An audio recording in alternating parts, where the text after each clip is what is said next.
ada satu laporan hasil analisa dari Google namanya DORA, jadi DevOps Research Assessment, di mana dia ada beberapa laporan. Nah, laporan yang ini adalah mengenai dia melakukan wawancara terhadap sekitar 5.000 orang programmer ya, untuk mengetahui bagaimana pengaruh AI ini terhadap pengembangan software, seperti yang kita lihat.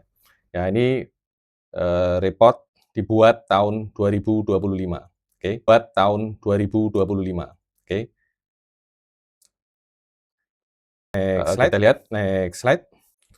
Oke, jadi dari hasil laporan itu ada 7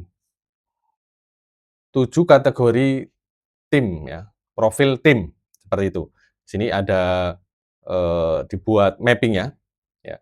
Yang bawah ini, sumbu bawah adalah kecepatan menghasilkan software ya, mendeliver suatu software. Dan yang ke atas adalah instabilitas, ketidakstabilan dari software tersebut. Jadi kalau berada pada posisi lebih atas dan di sini lebih kiri, maka kurang baik. Jadi kalau ini berada di posisi atas artinya kurang stabil. Kalau di bawah bagus, stabil.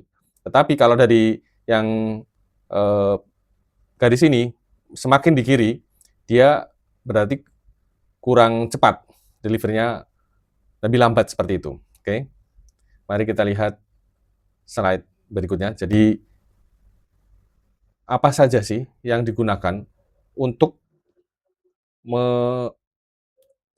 menilai karakteristik atau memberikan kategori 7 kategori itu sampai ketemu 7 tim profile itu apa saja. Jadi di sini ada tim performance, bagaimana efektivitas dari tim tersebut, product performance, jadi dari produknya atau softwarenya itu gimana hasilnya, kualitasnya, software delivery throughput, jadi kecepatannya dia untuk menghasilkan software, yang mendeliver suatu software, kemudian kestabilan atau ketidakstabilan, instability, kemudian juga dilihat dari efektivitas dari individu, kemudian juga betapa bernilainya mengenai nilai dari suatu pekerjaan. Berikutnya adalah friction. Friction adalah pergeseran antara gimana sebetulnya pekerjaan tiap individu itu terhadap misalnya peraturan perusahaan, dukungan perusahaan dan sebagainya. Dan yang terakhir adalah mengenai burnout. Jadi semacam kejemuan atau kejenuhan seperti itu. Oke, kita lihat. Yang pertama adalah cluster yang diberi gambar kuning ini, warna kuning ini, ya, berarti dia ketidakstabilannya tinggi dan delivery-nya juga lambat.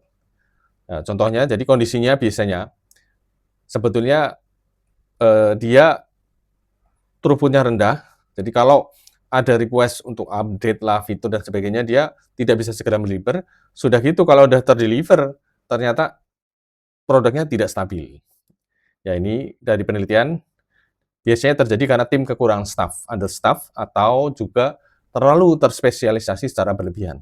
Oke, mungkin Anda ada yang pernah bekerja di dalam posisi itu. Sekarang cluster kedua yang di bawah ini. Jadi dia ketidakstabilannya itu rendah, artinya dia lebih stabil, gitu ya. Tetapi delivery-nya, throughput-nya masih tetap lambat. Biasanya ini sebetulnya dia udah punya. Kalau ketidakstabilannya rendah berarti kan hasilnya itu sebetulnya baik ya. Tetapi throughput-nya rendah biasanya ya, ini berdasarkan penelitiannya itu oleh karena prosedur approval-nya, kebijakan yang aku ini nggak boleh dan sebagainya. Udah gitu kebanyakan rapat seperti gitu. Nah, jadi lingkungan kerjanya stabil secara sistem namun tidak efisien ya. Mau gini rapat dulu, udah gitu rapatnya panjang seperti itu. Oke, kita lihat yang klaster ketiga ini, yang klaster terbaik. Jadi dia ketidakstabilannya rendah, artinya software yang dihasilkan itu memang bagus. Kemudian juga delivery-nya cepat, nah, kan? Ini ada 2 tipe di sini, 6 dan 7. Jadi yang tipe 6 biasanya jadi dia sebetulnya kecepatan menghasilkan software-nya itu cepat, tetapi belum mencapai performa yang maksimal. Tapi ini potensial, kalau sudah di dalam posisi ini, maka mereka potensial untuk mengadopsi AI dengan benar. Jadi dari semua yang klaster tadi ya, adalah bagaimana AI itu terhubung atau berkorelasi dengan tadi apa yang disebutkan tadi, kriteria yang tadi disebutkan, oke. Nah, yang terakhir yang the best nomor yang ke-7 ini adalah, sudah positif, di mana lingkungan kerjanya juga stabil, lancar, masing-masing tim juga pekerjaannya berkualitas tinggi ya. Dengan penggunaan AI-nya itu dia semakin berkualitas tinggi. Juga tingkat stresnya rendah, pengirimannya cepat, juga budaya kerja yang luar biasa positif. Nah ini. Dan menurut saya di dalam perusahaan-perusahaan di Indonesia, perusahaan yang software ini juga ada kemungkinan termasuk salah satu di antara kategori-kategori yang tadi disebutkan. Nah, di manakah Anda berada di dalam kategori tersebut? Silakan Anda nilai sendiri. Mudah-mudahan ini bermanfaat. Terima kasih.